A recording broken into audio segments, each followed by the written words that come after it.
Hello my dear students, welcome to our channel A to R classes.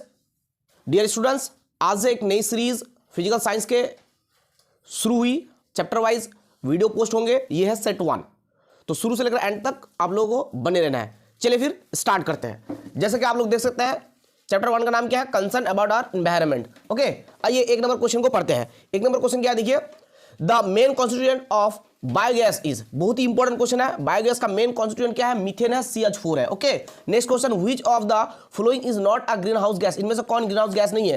तो हम लोगों को पता है CO2 carbon dioxide green house gas है, CH4 methane green house gas है, देखिए यहाँ पर क्या है, CCl2F2। तो हम लोग जानते हैं CFC क्या है? ग्रीन हाउस गैस है। इसमें क्या होता है? क्लोरीन होता है, क्लोरीन रेडिकल। ठीक है, तो ये भी क्या होगा? ये भी ग्रीन हाउस गैस होगा। कौन ग्रीन हाउस गैस नहीं है? CCl4 यानी कि कार्बन टेट्राक्लोराइड। ये ग्रीन हाउस गैस नहीं है। जो गलत है वही सही है, क्योंकि पूछा ही गलत है। ठीक, चलिए तो याद रखिएगा कि ये भी क्या है? ग्रीन हाउस गैस है। ओके, चलिए नेक्स्ट क्वेश्चन, CBM इज क्या होगा? मीथेन होगा। ठीक है, कोल बेड मीथेन। CBM का पूरा नाम क्या होता है? Coal bed methane. ठीक है, next question, ozone hole is created by. Ozone hole किसके जरिए क्रिएट होता है? CO2 नहीं, कार्बन डाइऑक्साइड नहीं, CH4 मीथेन नहीं, CCl4 कार्बन टेट्राक्लोराइड नहीं। किससे क्रिएट होगा? हम लोग जानते हैं CFC जो है ओजोन परत को बर्बाद करता है, और इससे निकलते हैं क्लोरीन रेडिकल जो बर्बाद करता है। ठीक है, तो यहां पर देखिए Cl2 है ना, तो इसका मतलब ऑप्शन नंबर सी राइट होगा, CCl2F2। ओके, तो ये ओजोन होल को क्या करता है? क्रिएट करता है। इसके अलावा कौन सी गैस होगा? NO हो जाएगा। ठीक है, और क्या हो जाएगा बताइए, और क्या होगा? कमेंट सेक्शन में बताइएगा, देखते हैं आप लोग पता है कि नहीं पता है। चलिए नेक्स्ट क्वेश्चन देखिए, रेनफॉल अकर्स इन। तो रेनफॉल्स कहां पे होते हैं? हम लोग जानते हैं कि ट्रोपोस्फियर में होते हैं, ठीक, यहां पर आंधी बारिश तूफान होते हैं। ठीक है, जितने जो है क्लाइमेट चेंजिंग वाकया होता है इसी लेयर में होता है। स्ट्रेटोस्फियर से एरोप्लेन आना जाना करता है, और यहाँ पर होता है ओजोन परत, और ओजोन परत जो है सूरज से आने वाले, सन से आने वाले UV रे को एब्जॉर्ब करता है। मेसोस्फीयर सबसे ठंडी लेयर है, थर्मोस्फीयर सबसे गर्म लेयर है। ठीक है, नेक्स्ट क्वेश्चन, आप लोग एक क्वेश्चन का आंसर बताइएगा कि जो आर्टिफिशियल सैटेलाइट होते हैं, ये कौन से लेयर में जो है आर्टिफिशियल सैटेलाइट्स जो छोड़ा जाता है वो कौन से लेयर में रहते हैं? ये कमेंट सेक्शन में बताइएगा। Next question, solar energy converted into chemical energy in plants, oceans, soil, animals. तो प्लांट्स में सोलर एनर्जी जो है केमिकल एनर्जी में कन्वर्ट किया जाता है। ठीक है, next question, nowadays maximum need of energy is fulfil bye. तो आजकल जो है सबसे ज्यादा जो है हमारे एनर्जी को फुलफिल करते हैं कौन करते हैं? Solar energy, lunar energy, energy of stars, fossil fuels. तो इसका क्या आंसर होगा आप लोग मुझे चैट में बताइएगा। चलिए next question, which one is the source of all energies. सभी एनर्जी का सोर्स कौन होता है? आप सभी को पता होना चाहिए, सन होगा। Next question, the non renewable source of energy amongst the following is. Non renewable source of energy, याद रखिए, देखिए यहाँ पर क्या है? Non renewable source of energy. Non renewable यानी कि जो फिर से हम लोग जो है तैयार नहीं कर सकते, लेकिन तैयार करने के लिए बहुत ही टाइम लगेगा, लॉन्ग पीरियड लगेगा। ठीक है, तो non renewable source of energy कौन होंगे? ठीक है, देखिए न्यूक्लियर एनर्जी, ये क्या है? न्यूक्लियर एनर्जी ये है रिन्यूएबल। वुड, ये भी रिन्यूएबल। कोल एनर्जी ये है नॉन रिन्यूएबल। कोल एनर्जी क्या है? Non renewable. और विंड एनर्जी क्या है? ये रिन्यूएबल। तो ये तीन, would, nuclear energy, wind energy, solar energy, ये सब क्या है? रिन्यूएबल सोर्स ऑफ एनर्जी है। नॉन रिन्यूएबल क्या होगा? कोल। ठीक है, वुड क्यों रिन्यूएबल सोर्स ऑफ एनर्जी होगा? क्योंकि लकड़ी को जो हम लोग फिर से पैदा कर सकते हैं, जैसे पेड़ पौधे लगाएंगे तो फिर से लकड़ी हम लोग को मिल जाएंगे। ठीक है, लेकिन कोल तो तैयार होने में, इसको भी फिर से तैयार, ये भी फिर से तैयार होता है, लेकिन इसको तैयार होने में बहुत ही टाइम लग जाता है, लॉन्ग पीरियड लग जाता है। इसलिए ये क्या है? ये है non renewable source of energy. Okay, next question, which one of the plants, यहां पर प्लांट्स होना चाहिए, use conventional source of energy. Solar energy, solar panel तो कन्वेंशनल नहीं करता है, नॉन कन्वेंशनल करता है। विंड मिल फॉर्म, यहां पर भी नॉन कन्वेंशनल होगा। हाइड्रो पावर प्लांट, ये भी नॉन कन्वेंशनल होगा। थर्मल पावर प्लांट, ये होगा कन्वेंशनल। यहां पर क्या करता है? फॉसिल फ्यूल वगैरह को जला करके क्या कहता है? हीट तैयार किया जाता है, फिर टर्बाइन को घुमाया जाता है, फिर इलेक्ट्रिसिटी तैयार किया जाता है। तो ये होगा क्या? यहां पर यूज होता है कौन से सोर्स ऑफ एनर्जी? कन्वेंशनल। ठीक है, और ये तीनों क्या होगा? नॉन कन्वेंशनल यानी कि रिन्यूएबल। ठीक है, नॉन कन्वेंशनल को क्या कहते हैं? रिन्यूएबल। और कन्वेंशनल को क्या कहते हैं? Non renewable. ठीक, चलिए next question, we live in the layer of, बहुत इजी क्वेश्चन है, ट्रोपोस्फियर। ठीक है, next question, the ozone layer absorbs. Ozone layer क्या एब्जॉर्ब करता है? UV रेज यानी अल्ट्रा वायलेट रेज या radiation. Next question, among the different fossil fuels minimum pollution is created by, सबसे कम पोल्यूशन क्रिएट किससे होगा, नेचुरल गैस होगा, इससे कम पोल्यूशन होगा, बाकी सबसे ज़्यादा पोल्यूशन क्रिएट होगा, ठीक है, यानी कि ज़्यादा पोल्यूशन क्या होगा, पोल्यूशन ज़्यादा पैदा होंगे, ठीक है। Next question, the main constituent of natural gas is methane, natural gas का मेन कॉन्स्टिट्यूएंट क्या होगा, methane. Which of the following sources of energy cannot be used as a source of energy on a cloudy day? तो cloudy day में कौन सा source of energy को use नहीं किया जा सकता है, तो सोलर एनर्जी। क्लाउडी डे होंगे तो सोलर एनर्जी यूज नहीं कर सकता हम लोग, ठीक है। Next question, the energy is obtain bye nuclear fusion process is, तो न्यूक्लियर फ्यूजन से जो एनर्जी ऑब्टेन होता है कहाँ से, वो सन से। सन में क्या होता है, न्यूक्लियर फ्यूजन होता है, ठीक है। नेक्स्ट क्वेश्चन, आप लोग बताइएगा कमेंट सेक्शन में कि एटम बम में न्यूक्लियर फिजन होता है या फ्यूजन होता है, और हाइड्रोजन बम में न्यूक्लियर फिजन होता है या फ्यूजन होता है, और न्यूक्लियर फिजन और न्यूक्लियर फ्यूजन के बीच में डिफरेंसेस क्या है, ये आप लोग जो है जान कर रहिएगा, इस बार माध्यमिक में आ सकता है। Next question, our atmosphere extends up to how much height over the earth, तो लगभग 500 किलोमीटर तक होता है। 0 से 14 किलोमीटर तक कौन होता है, ट्रोपोस्फियर। 14 से 0 किलोमीटर से लेकर 14 किलोमीटर तक कौन है, 14 किलोमीटर तक कौन है, ट्रोपोस्फियर।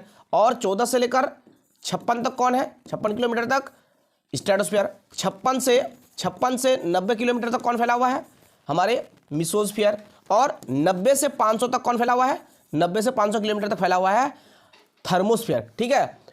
एल्टीट्यूड और टेम्परेचर के बेसिस पर एटमोस्फियर को 4 लेयर में बांटा गया है, ट्रोपोस्फियर, स्ट्रेटोस्फियर, मिसोस्फियर, थर्मोस्फियर, ठीक है। एक और लेयर है एक्सोस्फियर, लेकिन ये 4 लेयर जो कहाँ तक फैले हुए हैं, मतलब 0 से 14 तक है, 14 किलोमीटर तक है ट्रोपोस्फियर, 14 से 56 तक है स्ट्रेटोस्फियर, 56 से 90 किलोमीटर तक है मिसोस्फियर, 90 से 500 किलोमीटर तक है कौन, थर्मोस्फियर, ठीक है। अगर एल्टीट्यूड बढ़ाएंगे ट्रोपोस्फियर में टेम्परेचर घटेगा, इसमें बढ़ेगा, स्ट्रेटोस्फियर में, मिसोस्फियर में घटेगा, थर्मोस्फियर में बढ़ेगा। तो घटेगा बढ़ेगा घटेगा बढ़ेगा, घटेगा बढ़ेगा घटेगा बढ़ेगा, याद रखिएगा, ठीक है, अगर एल्टीट्यूड बढ़ाएंगे। और प्रेशर हमेशा ही घटेगा, जैसे जैसे ऊपर जाएंगे प्रेशर क्या हुआ, चाप कोम्बे, ठीक है।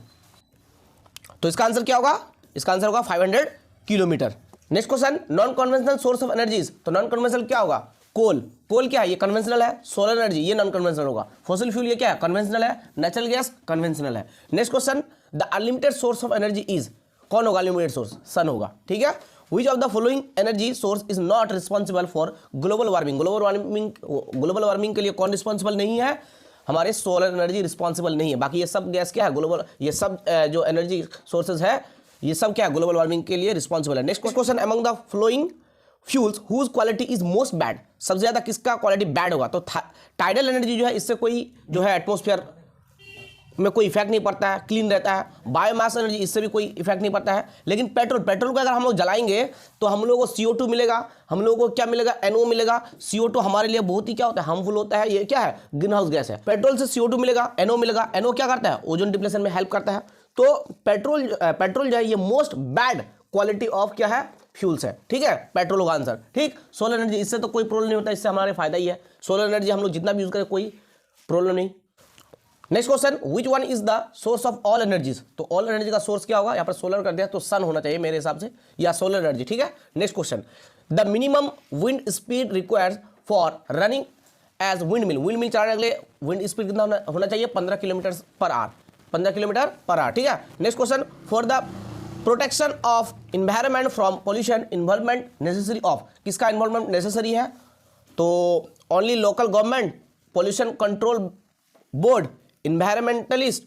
आंसर होगा option number D, all people including masses at grass root level, सभी लोगों को बड़े मास में, सभी लोगों को क्या करना है, रूट लेवल से क्या करना है, अवेयर करना है कि किस तरह से जो है हम लोग जो है इन्वायरमेंट के पोल्यूशन को रोक सकते हैं, ठीक है। ये सबको जो है पता होना चाहिए क्या करने से इन्वायरमेंट के पोल्यूशन को कंट्रोल किया जा सकता है, ठीक है। Next question, which of the following subjects may be included under physical science, ये फिजिकल साइंस में कौन से जो है सब्जेक्ट इंक्लूड कर सकते हैं, तो केमिस्ट्री, हमारे फिजिकल साइंस में केमिस्ट्री भी है, ठीक है। ऑर्गेनिक केमिस्ट्री, इनऑर्गेनिक केमिस्ट्री, ये फिजिकल साइंस में इंक्लूडेड किया जा सकता है। जूलॉजी, जेनेटिक्स, बायोटेक्नोलॉजी ये यूज नहीं किया जा सकता, ठीक है, ये इंक्लूड नहीं किया जा सकता, ठीक। आइए नेक्स्ट क्वेश्चन देखिए, which of the following atmospheric layers is nearest to the earth surface, earth surface के पास कौन सा है, लेयर ट्रोपोस्फियर, इसके बाद है स्ट्रेटोस्फियर, इसके बाद मेसोस्फियर और thermosphere. Next question, which of the flowing gases is responsible for ozone layer depletion? कौन ओजोन लेयर डिप्लेशन के लिए रिस्पॉन्सिबल है? NO है। कौन है? NO। O2 नहीं है, N2 नहीं है, ऑल दिस नहीं है।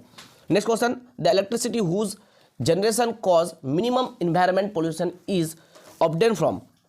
तो देखिए इन्वायरमेंट पोल्यूशन को के लिए कम कॉज होंगे, ठीक है, मिनिमम कॉज होंगे, कौन होंगे? Wind energy, tidal energy, atomic energy, thermal energy. तो क्या होगा बोलिए? मेरे हिसाब से इसका टाइडल एनर्जी और विंड एनर्जी दोनों होना चाहिए, ठीक। Next question, a turbine can not be rotated bye. तो टर्बाइन को घुमाया नहीं जा सकता है, किसके जरिए? हीट ऑफ सन, सन के हीट से नहीं घुमाया जा सकता है। फ्लोइंग वाटर से घुमाया जा सकता है, स्टीम से घुमाया जा सकता है, मूविंग विंड से घुमाया जा सकता है टर्बाइन को, ठीक है। चलिए अब आ जाता है वेरी शॉर्ट आंसर में। चलिए नेक्स्ट क्वेश्चन, 1 नंबर क्वेश्चन क्या लिखिए? Which gas is obtain from domestic waste. तो डोमेस्टिक वेस्ट से कौन सा गैस ऑब्टेन किया जाता है? बायोगैस, ठीक है, जो गोबर गैस होगा। Next question, what type of fuels are coal and petroleum. तो ये क्या किस तरह का फ्यूल है? फॉसिल फ्यूल्स है, ठीक है। Next question, what is the most effective form of energy in the modern world. तो most effective form of energy जो है वो होगा हमारा atomic energy. Next question, what is the direct और indirect source of the renewable energies. तो direct और indirect source of renewable energy क्या होंगे? हमारे सन होंगे, सूरज। Next question, what is the primary source of all energies? Sun हो जाएगा, ठीक है। Next question, which non conventional energy was first use by human being. तो नॉन कन्वेंशनल एनर्जी कौन सा जो पहले इंसान ने यूज किया था? वो वुड है। वुड एक क्या है? नॉन कन्वेंशनल एनर्जी है, यानी रिन्यूएबल सोर्स ऑफ एनर्जी है, ठीक है। Next question, in which form solar energy is stored in the living organism. यहाँ पे फोटोसिंथेसिस हो गया, यहाँ पे होगा क्या होगा? केमिकल एनर्जी, केमिकल, ठीक। Next question, name one non conventional but eco friendly energy source. देखिए नॉन कन्वेंशनल होना चाहिए और इको फ्रेंडली होना चाहिए। तो नॉन कन्वेंशनल कौन हो गया? सोलर एनर्जी, विंड एनर्जी, ये होना चाहिए, ठीक है। यहाँ पर कोल हो गया, सोलर एनर्जी, विंड एनर्जी भी राइट होगा, ठीक है, टाइडल एनर्जी भी होगा। Next question, which of the light energy receive from the sun has the shortest wavelength. तो सन से जो लाइट एनर्जी मिलते हैं किसके वेवलेंथ कम होते हैं? तो अल्ट्रावायलेट रेज, लाइट यहाँ पर लिखा हुआ चलेगा, तो अल्ट्रावायलेट लाइट, एक्सरे भी होगा, ठीक, एक्सरे। चलिए नेक्स्ट क्वेश्चन, इसके वेवलेंथ क्या है? कम है। ये जो है सन से जो आता है इसके वेवलेंथ क्या है? कम है, ठीक। Next question, what kind of energy transformation takes place at the thermal power station. तो केमिकल एनर्जी किसमें ट्रांसफर होता है? इलेक्ट्रिकल एनर्जी में। एक्चुअली होता क्या है? केमिकल एनर्जी पहले हीट एनर्जी में कन्वर्ट होता है, फिर हीट एनर्जी जो है वो मैकेनिकल एनर्जी में कन्वर्ट होता है, फिर मैकेनिकल एनर्जी जो है वो इलेक्ट्रिकल एनर्जी में कन्वर्ट होता है। तो हम सिंपली बोल सकते हैं chemical energy into electrical energy, okay. Next question, name a source of energy which is not derive और इनडायरेक्टली फ्रॉम सोलर एनर्जी। देखिए एक ऐसे एनर्जी का नाम बताना है जो सोलर एनर्जी से हम लोग को नहीं मिलता है, इनडायरेक्टली कनेक्टेड नहीं है और उससे ड्राइव भी नहीं किया जाता है। तो जियोथर्मल एनर्जी, इसका लिंक कोई जो है सन से नहीं है, सोलर एनर्जी से, ठीक है।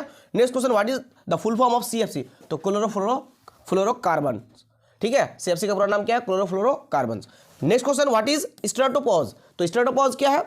जहां पर स्ट्रेटोस्फीयर खत्म होते हैं और मेसोस्फीयर स्टार्ट होते हैं। एटमोस्फीयर के जहां पर स्ट्रेटोस्फीयर खत्म होते हैं और मेसोस्फीयर स्टार्ट होता है उसे क्या कहते हैं?